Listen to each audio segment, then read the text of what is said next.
BCC news కి స్వాగతం. నేటి ముఖ్యాంశాలు.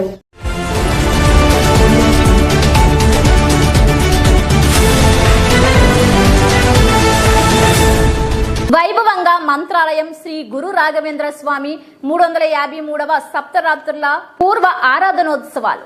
వైభవంగా మంత్రాలయంలో వెలిసిన విశ్వగురువుగా పేరుగాంచిన శ్రీ శ్రీ గురు రాఘవేంద్ర స్వామి 353వ సప్తరాత్రుల పూర్వ ఆరాధనోత్సవాలు ఆగస్టు 18వ తేదీ నుండి మంత్రాలయం పీఠాధిపతులు శ్రీ శ్రీ సుబుధేంద్ర తీర్థులు ఆధ్వర్యంలో వైభవంగా ప్రారంభమైన సందర్భంగా స్వామి సేవకు వచ్చు భక్తులకు శ్రీ గురు రాఘవేంద్ర స్వామి 353వ సప్తరాత్రుల పూర్వ ఆరాధన, మధ్య ఆరాధన, ఉత్తర ఆరాధన శుభాకాంక్షలు తెలుపుతూ పైన